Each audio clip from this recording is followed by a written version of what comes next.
Europe, England, London Heathrow,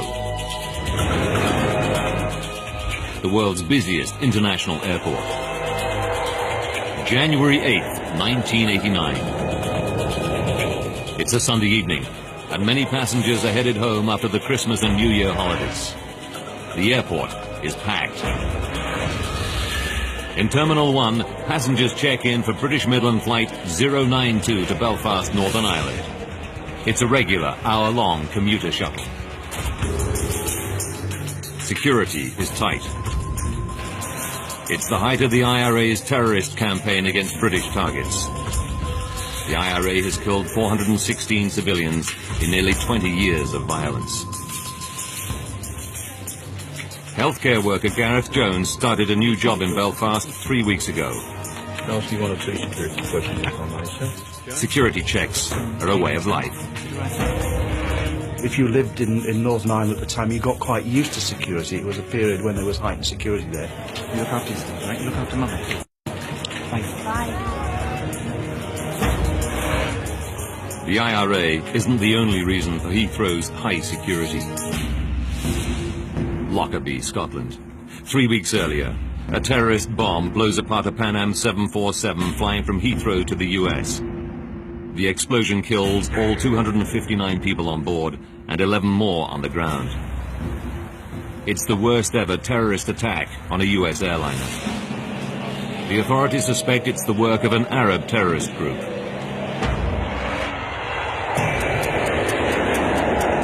We'll do the before-start checklist down the line then, please. Today, the passengers on Flight 092 are in the hands of 43-year-old Captain Kevin Hunt. He's one of British Midland's most experienced pilots, with 25 years flying under his belt. Air conditioning and pressurization packs on flight. Flying with him, 39-year-old First Officer David McClelland. Tonight, they're flying an aircraft just 2 months old. It's one of Boeing's new 737-400 series. Boeing launched the aircraft a year earlier in a blaze of publicity. It boasts significant improvements over its predecessors.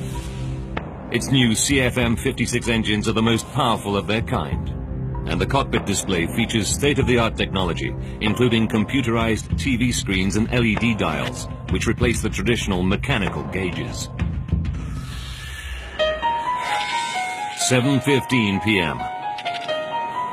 Boarding cars. 118 passengers board the brand new plane and take their seats. Brakes released, and you are clear to push. We're going to start engines 2 and 1 on push. Captain Hunt starts up the 2 engines. The 400 series aircraft is still new to him. He's clocked just 23 hours. First Officer McClelland has 53 hours. All pressures rising. Seatbelts on there, sir. In the main cabin, Gareth Jones has a window seat over the wing in an emergency exit row. Excuse me, sir. A flight attendant asks Gareth to read the safety card so that he knows how to open the overwing exit door. Normally he was pretty blasé about it, but it was pleasantly done, and it would have been ill-mannered not to. Air traffic control clears Flight 092 for takeoff. 092 is clear for takeoff, 27 right, surface winds 270 degrees. Weather conditions are perfect. Takeoff on the 27 right. Have we go? Let's go. First Officer McClelland throttles the engines up.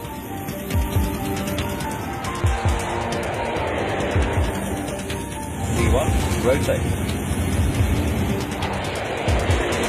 Positive climb. And gear up. Gear up. Oh no. 7:52 p.m. British Midland Flight 092 is airborne and on its way to Belfast. Roger, maintain 6,000 feet in this speed. Okay, 6,000 feet. Check. Debbie Griffith, age 24, is one of 6 cabin crew on board tonight. She was on standby, but managers called her in at short notice. Yeah. She's been a flight attendant for 2 years. I love the job, basically because I really enjoyed meeting the people. It was a great lifestyle for somebody that age. Within minutes of takeoff, the cabin crew start the drink service. With the hold-ups behind them, there's a light-hearted atmosphere. Passengers know they'll be on the ground in under 1 hour. 8:05 p.m. 13 minutes into the flight. The aircraft is climbing through 8,500 meters on its way to a cruising altitude of 10,600 meters. Then, without warning, a massive bang. The aircraft starts to vibrate violently. A routine flight turns into every air traveler's worst nightmare. Up on the flight deck, Captain Hunt and First Officer David McClelland feel the vibration. It's very strange. What's going on? Much worse, they smell smoke. What's going on? We've got a fire coming through. Tell ATC we need to start a descent. Smoke can only get into the cabin by the air conditioning ducts. And since the aircon is jet-powered on the 737, they deduce it's engine trouble. And it sounds serious. 20-year-old student Kieran Dynan is sitting over the wing close to the engine. All he can hear is a loud clattering sound. There was a very definite grinding noise. It sounded like pebbles going on in a washing machine. Just back from the cockpit, in row 1 are business partners Nick Stevenson and Chris Thompson. They're on their way home to Belfast. They feel the vibration. It's so intense, they fear the aircraft is breaking up. It sounded to me as though there's somebody outside with a sledgehammer trying to get into the aircraft, trying to beat their way through the fuselage. At that point, he simply stopped, froze. Flight attendant Debbie Griffiths immediately thinks of the Lockerbie disaster. This instant sort of terror, if you like, and my first thought was, is there a bomb? A huge bang and heavy vibrations rock a British Midland flight en route to Northern Ireland. Sitting in a window seat over the wing in row 14 is healthcare worker Gareth Jones. He's busy dealing with a panicking fellow passenger. The lady that was next to me, Teresa, was distressed, so I started to talk to her to try and calm her, but also to help me because it wasn't stress-free for me either. Gareth has good reason to be worried. His seat gives him a clear view of the plane's wing. And what he sees fills him with foreboding. I could look out of the window and see a trail of spark-like emissions from where the engine would be. From their seats in the cockpit, Captain Hunt and First Officer McClelland can't see either of the two engines, so they don't know about the sparks. Like all pilots, they must rely on their cockpit instrument display to diagnose the problem. The new display on the 400 Series 737 is unfamiliar to them, but it's state-of-the-art technology. Hunt and McClelland scan the screens and LED instruments. They diagnose an engine problem and shut down the faulty engine. Hey. Okay, shall I go through The terrible clunking and vibration immediately cease. The 737 is now behaving normally again. You're approaching 1,000th level. But safety rules call for the crew to land the plane as soon as possible. Let's get a turn going for East Midlands. Hunt is in luck. Air traffic control clears him for an emergency landing at East Midlands Airport, just 10 minutes flying time away. Control, fly heading 090, be vectoring for the ILS. Roger, Midland 92, descending flight level 120.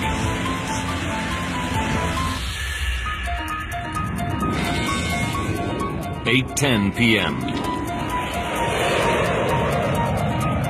Ladies and gentlemen, this is Captain Kevin Hunt. Maybe aware we've had a problem with the aeroplane. The captain goes on the intercom to calm his 118 passengers and to tell them he shut down the malfunctioning engine. We are unfortunately therefore unable to continue our flight into Belfast. He says they'll be safely on the ground in 10 minutes. This should be perfectly routine landing, as I say. Gareth Jones is relieved to see that the problem engine has stopped throwing out sparks. He's convinced the captain now has everything under control. 8:17 p.m. The aircraft descends through 2,000 meters. They're 8 minutes from touchdown. So 160, flight level 40. And 1 minute later, air traffic control tells Captain Hunt to make a right turn to line up with the runway. Midland 092, descend to altitude 3,000 feet. Midland 92, descend altitude 3,000 feet. Check. They're on final approach. The cabin crew take their seats for the remaining few minutes.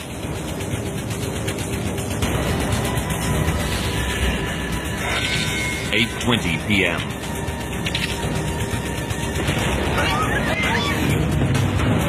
Another, even louder bang rocks the aircraft. The passengers realize that the noise must come from the plane's last remaining engine. The whole plane shook. It was like something touched the plane and stopped it in midair. And at that point, frankly, my blood just went cold. Now there are more vibrations, worse than ever. Vibration was incredible. It was almost impossible for me to focus on Chris, who was sitting in the seat beside me. And I remember thinking, if this keeps vibrating like this, the aircraft is going to fall apart. Being absolutely terrified, not really knowing what was going on. Gear down, and flat 15. Air traffic control clears Captain Hunt to descend to 600 meters. Final approach, Steve. They must get the plane down and fast before their last engine fails altogether. Frost is going. Tell them we've got a problem with the other engine. Then, everything goes silent.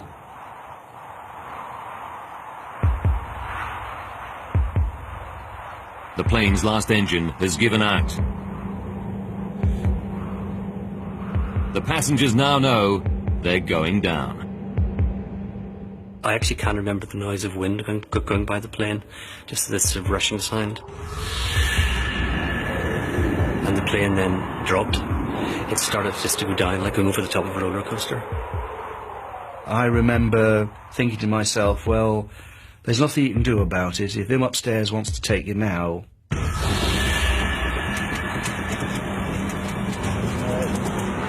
Captain Hunt has lost both engines.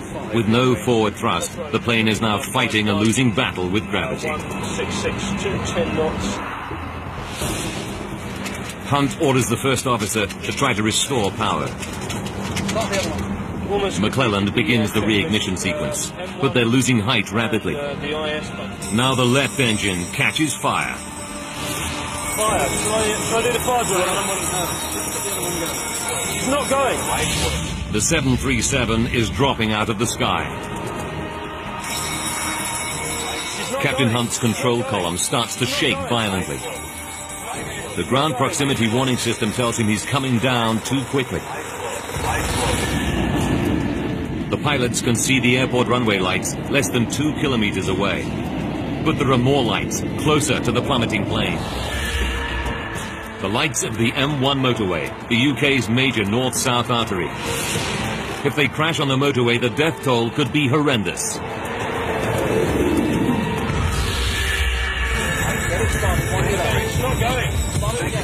But Captain Hunt is all out of options.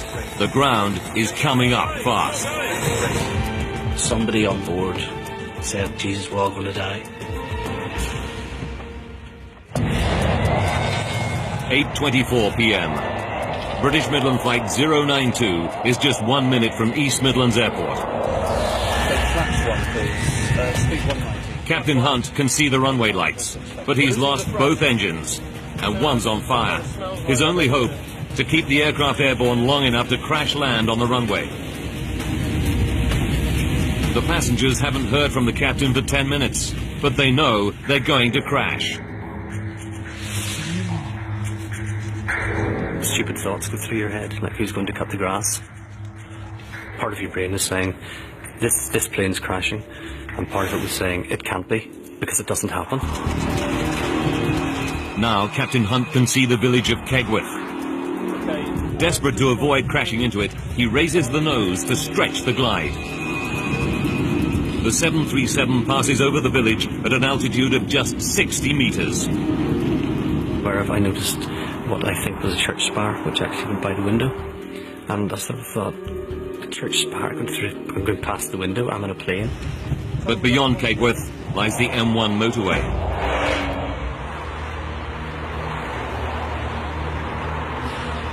If Captain Hunt can get across this 6-lane road, the safety of the runway is just 900 meters away. Get that. Just get on the other one. Get it going. It's not going. Get it up. It's not going. But he can't keep the plane airborne any longer. He makes a final announcement to the terrified passengers. It's not going, Kevin. Prepare for crash landing. Prepare for crash landing. And he said, brace, brace, brace, prepare for crash landing. And the tone of his voice said it all. I can remember going into the brace position and just thinking, this is it. Just before the plane hit the ground, I remember thinking, nobody survives a plane crash. I wonder, will I?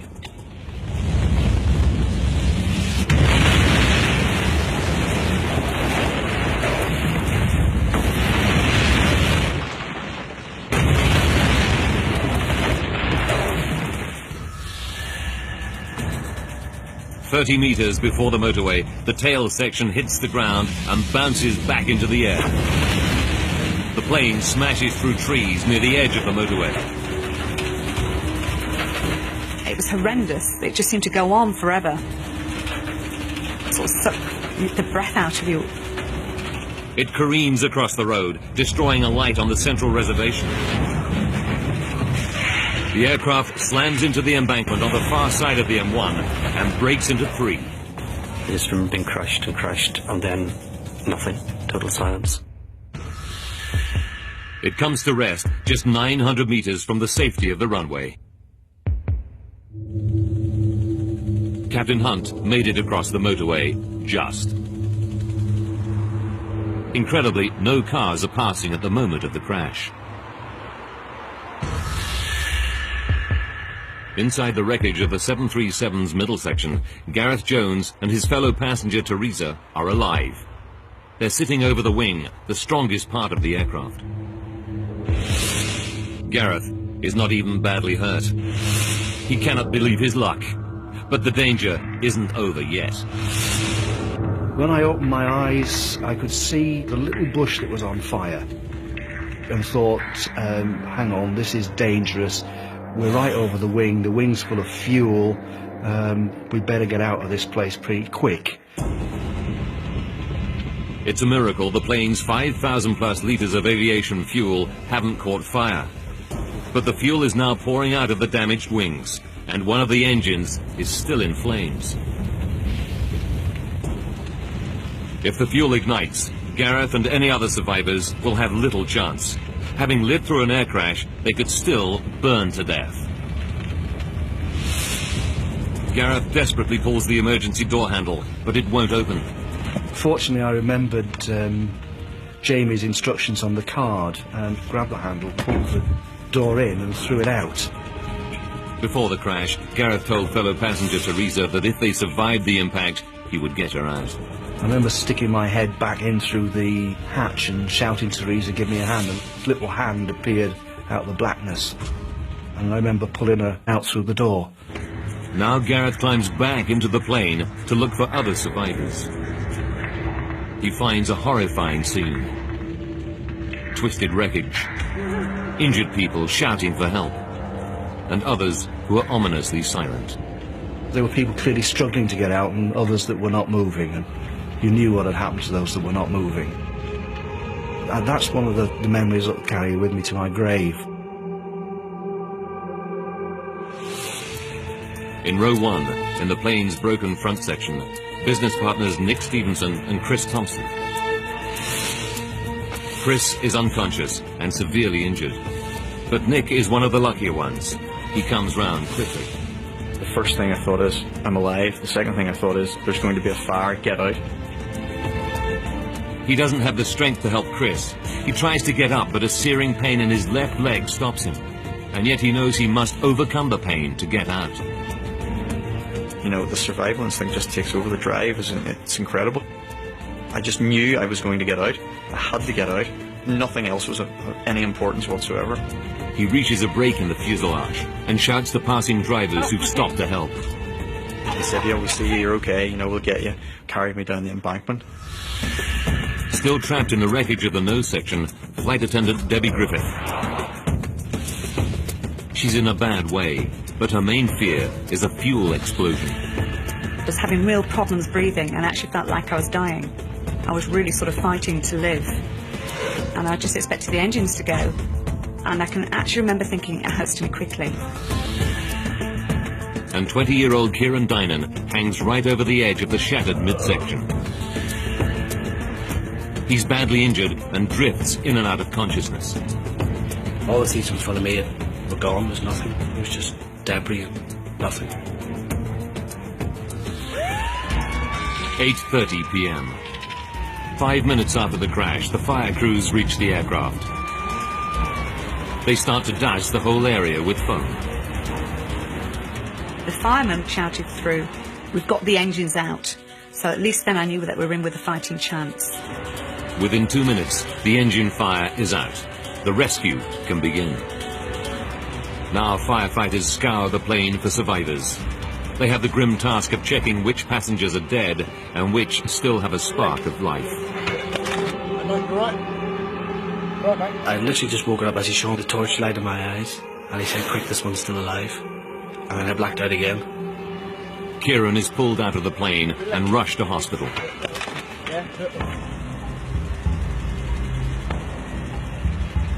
8 hours after the crash, rescuers pull the last survivor from the wreckage of British Midland Flight 092. The time is 4:20 in the morning. Of the 126 people on board, the impact kills 39. 8 more die in hospital from their injuries. Among the survivors, the 2 pilots, David McClelland and Captain Hunt. Both are seriously injured by the impact. Captain Hunt is paralyzed. The survivors have been describing what happened and praising the skill of the plane's pilots. But what could cause a brand new aircraft to simply fall out of the sky? Sabotage by terrorists is one possibility. It's just 3 weeks since a Pan Am 747 exploded in mid-air above the village of Lockerbie in Scotland, killing 270 people. Did a terrorist bomb down this plane too? Now, by rewinding the day and by going deep into the investigation, we can reveal what really happened on Flight 092. Advanced computer simulation will take us where no camera can go, into the heart of the disaster zone.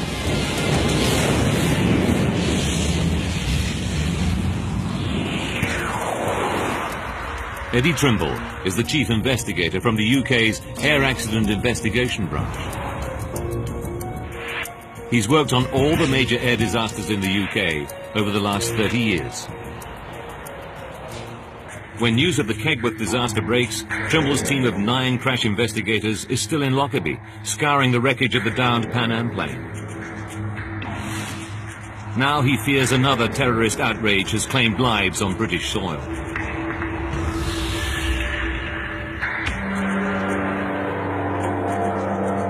Trimble arrives at the crash scene around midnight, just 4 hours after the accident.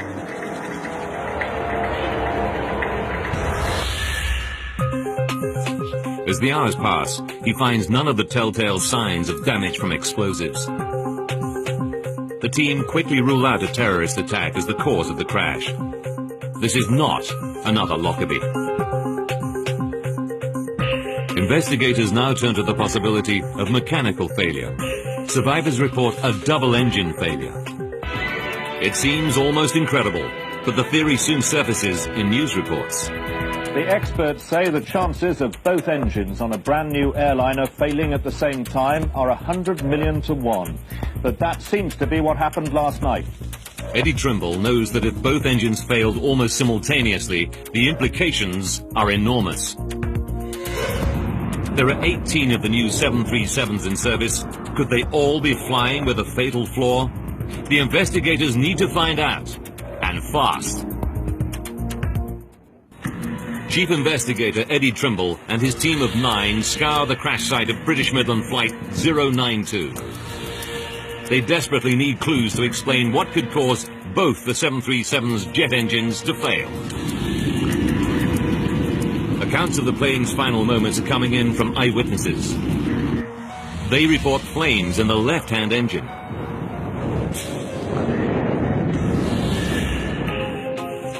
Trimble starts to probe the left engine. It's not an easy job. The crash impact seriously damaged it. But he soon finds something that's clearly not crash-related.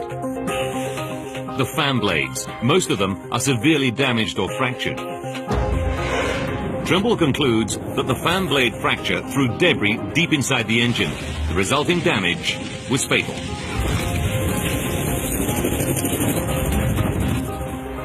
He must send the left engine for further tests to discover what caused the fan blade to fracture in the first place. Now Trimble and his team turn to the right-hand engine, the one the cockpit voice recordings reveal is the first to malfunction. They carry out an inspection of its internal mechanisms. After hours of examination, Trimble reaches a terrible but inescapable conclusion. I thought, gosh, it really does look as though they may have shut down a good engine. Trimble realizes that when the left-hand engine starts to go wrong, the flight crew inexplicably shuts down the perfectly good right-hand engine. Now the whole focus of the investigation shifts. It's not a terrorist bomb or double engine failure that killed 47 people on flight 092. So, flight ahead. It's a catastrophic human error. This astonishing discovery rocks the aviation world. How could such experienced pilots shut down the wrong engine on a brand new aircraft?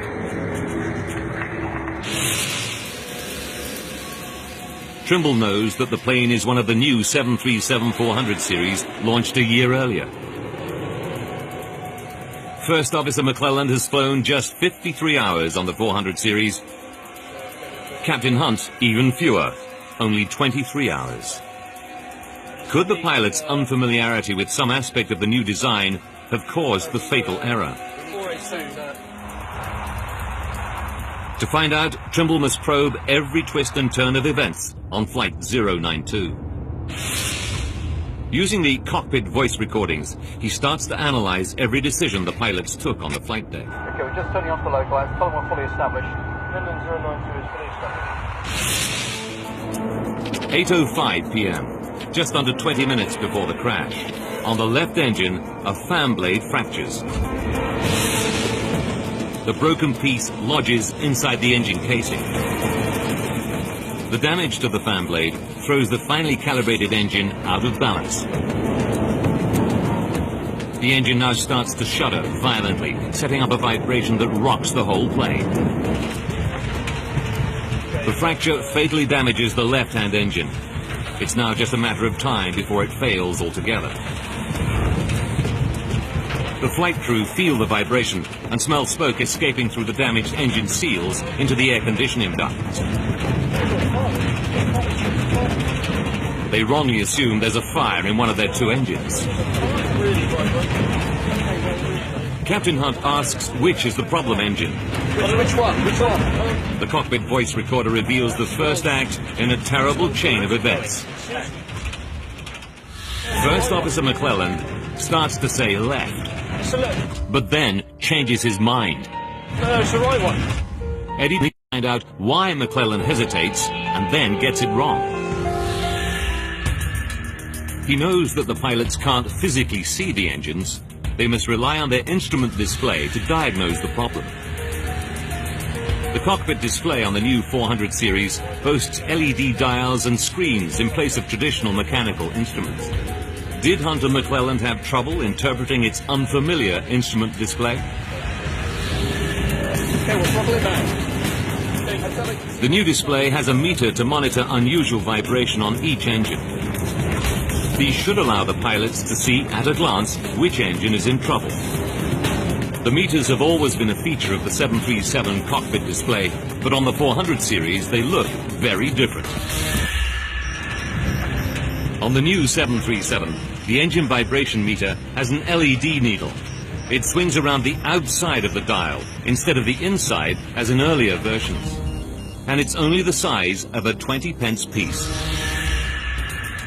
Trimble learns that Hunt and McClelland went on a one-day course to learn about the new 400 series. But he finds that neither of them received any simulator training on the Engine Instrument System, or EIS. Neither pilot had had the opportunity to fly a simulator and learn how to interpret the EIS, whether in normal operation or, very important, during abnormal operation. The crew's unfamiliarity with the new plane means they lose their first opportunity to diagnose the problem correctly. But it's still a mystery why they reach the conclusion that it's the right-hand engine that's malfunctioning.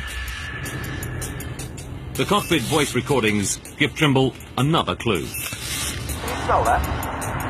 What is that? It doesn't do something. Smell something.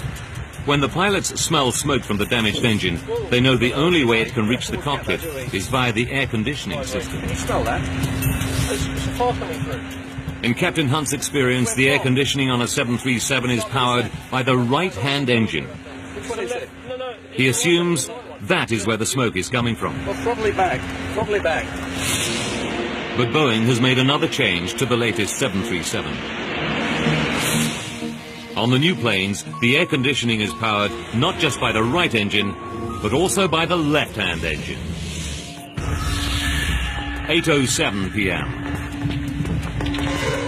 Misled by the smoke, the pilots miss their second chance to diagnose the left-hand engine as the problem.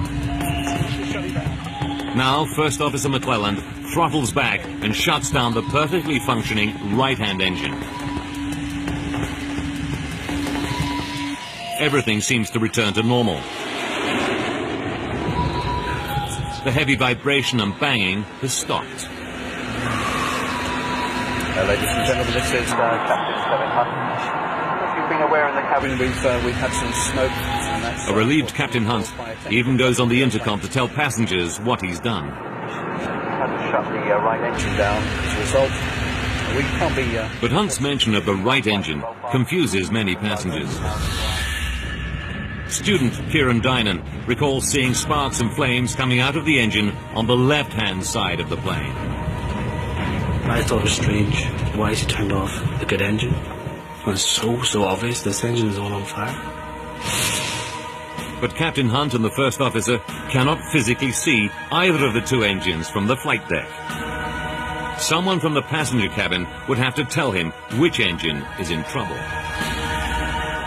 Investigators want to know why Kieran Dynan and other worried passengers don't raise the alarm.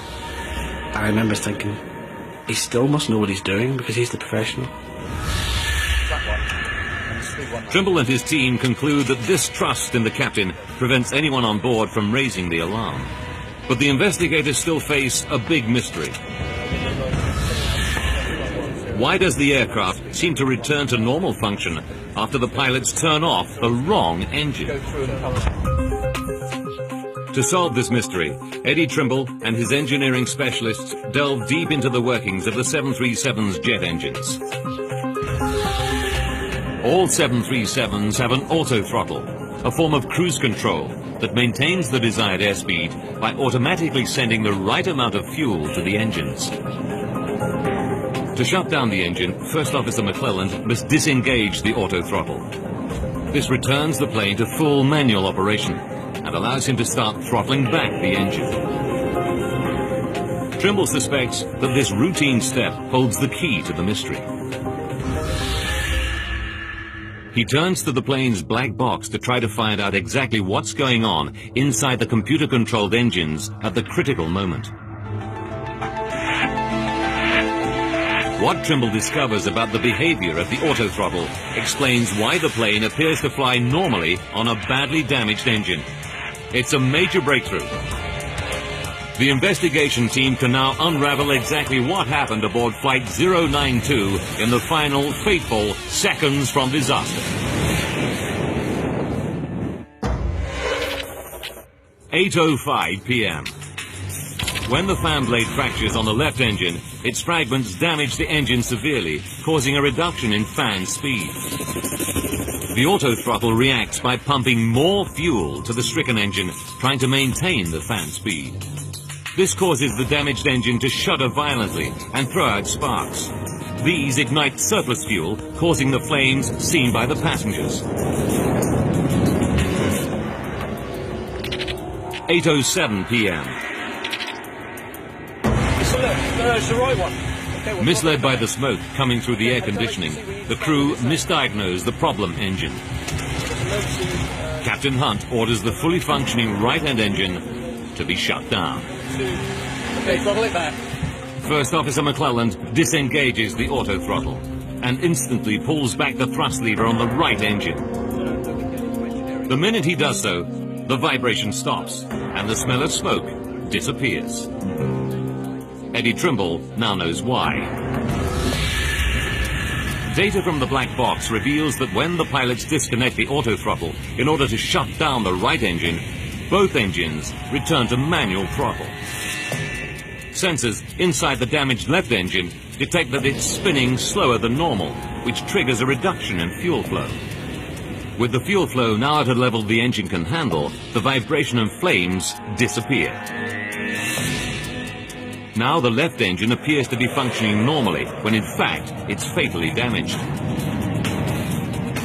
The crew naturally think they've shut down the correct engine. What they don't realize is that it is disconnecting the auto throttle that solves the problem, not, as they believe, closing down the right-hand engine. That particular effect of the auto throttle was the clincher which caused both pilots to believe that in retarding the right engine, they had identified the engine which was malfunctioning. It's a revelation to the investigators that the behavior of the 737's auto throttle might mislead pilots during an engine malfunction. And investigators are about to discover how a last terrible twist of fate snatches away the final chance to save Flight 092. You're ready to be closing the localizer from the right. Eddie Trimble has one piece of the puzzle still to fit. Why did the flight crew not notice that they'd shut down the wrong engine in the 20 minutes they had between the initial crisis and crashing? Trawling through every nuance in the cockpit voice recordings, Trimble finds a poignant moment. 12 minutes and 15 seconds to disaster. The plane seems to be back to normal, but Captain Hunt's training tells him that after an in-flight crisis, it's essential to review all decisions to make sure no mistakes were made. What did we actually get? We got vibration. But just as he starts his review, air traffic control interrupts him. The surface wind is indicating westerly at 5 knots. They clear Captain Hunt to descend to 1,200 meters for landing in 12 minutes' time. He does not resume the review of events with his first officer. Had he continued, he may have spotted his error. But tragically, the crew missed their last chance to prevent the crash. 4 minutes and 40 seconds to go. We can arm approach now. Shen, we'll take flaps 1, please. Speed 190. The pilots increase throttle to the left engine to control their descent. What they don't realize is this act will deal the engine its fatal blow. Increasing the fan speed throws more debris from the fractured fan blade deep into the engine. Thrust is going. Losing the thrust. Okay. Tell them we got to pull It's now tearing itself apart, and the runway is still 21 kilometers away. 1 minute to go. The engine loses all power. It now catches fire. Got fire in the number 1 engine. No, forget that. Just stop the other one. Get it going. Captain Hunt has run out of time. He's lost both engines. In desperation, he tries to restart the right-hand engine with a windmill start, using the plane's speed to spin up the engine blades. It's not going. Get it up. It's not going. Light slow. It's not going, Kevin. Light slow. But it's too late. Their airspeed is too low. Hunt pulls the nose up to stretch the glide. He keeps the aircraft in the air long enough to clear the village of Pegworth. But Captain Hunt knows it's all over. 10 seconds from impact. Captain Hunt makes his final announcement. Not going, Kevin. Prepare for crash landing. Prepare for crash landing.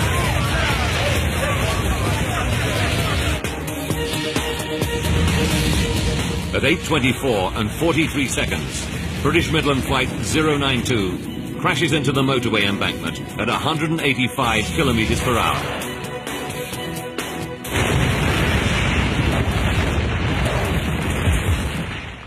Midland 092, this is East Midlands radar, do you read? Midland 092, this is East Midlands radar, do you read? Midland 092, East Midlands, do you read? The plane comes to a stop just 900 meters from the airport runway. But 5 months after the crash, there's a final twist in the tale. A shocking discovery that grounds more than 30 of Boeing's brand new 737-400 aircraft worldwide. June 1989. 5 months after the Kegworth crash, 2 more Boeing 737-400 series aircraft suffer identical fan blade fractures in flight. In both cases, the pilots read the signs correctly and land safely. The Civil Aviation Authority has tonight grounded all Britain's Boeing 737-400 aircraft. Aviation authorities around the world ground all planes with the same type of engine for urgent inspection. CFM, the engine's manufacturer, discovers a design fault in the fan blades. Running at maximum power above 7,600 meters, the low air density sets off a previously undetected vibration in the blades. The resulting stress can lead to fractures. It emerges that the engine was never tested in flight. The 737-400 aircraft and its engines are an upgrade of the 300 series. The engine was only bench tested in a laboratory. A flight test was not mandatory. If it had been, the potentially catastrophic vibration effects on the blades might have been detected. The engine manufacturer has to redesign the engine and refit 99 400 series aircraft. Aviation regulations now require manufacturers to flight test all new engines. Just over 18 months after the Kegworth air crash, the Air Accident Investigation Board publishes its report. It concludes that although the pilots made an error in shutting down the wrong engine, there were mitigating factors. The pilots had received no flight simulator training for the 737-400 series. That meant the first time they faced an emergency, it was for real. The vibration meters weren't prominent enough. And if a member of the cabin crew had alerted the captain to the flames coming from the left engine, which he couldn't see from the cockpit, the crash could have been averted. But for the survivors, the flight crew are heroes. It was just very, very sad that it was so close to have made it. And, you know, to have those 2 pilots put at such risk and to have worked so hard to have got so close, it's upsetting. The lessons learned from the Kegworth crash have had a wider impact on aviation safety. Boeing redesigned cockpit displays for new aircraft, making them easier to interpret. Simulator training is now mandatory if the design of an aircraft changes substantially. And airline training around the world now emphasizes and encourages full communication between cabin and flight crews, particularly during an in-flight emergency.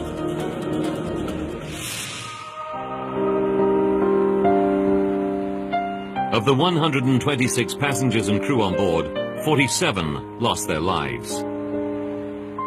For the survivors, nothing can erase the memory of that dreadful night. But they have rebuilt their lives. Chris Thompson and Nick Stevenson both recovered from their injuries. They're still in business together in Northern Ireland. Kieran Dynan is now married with a young daughter. You know, you still worry about things, but I don't worry more. I think all my bad luck came at once, and nothing ever as bad is going to happen again. Debbie Griffith left the airline industry to train as a nurse. You can't go through a plane crash without changing. It's made me live for the moment.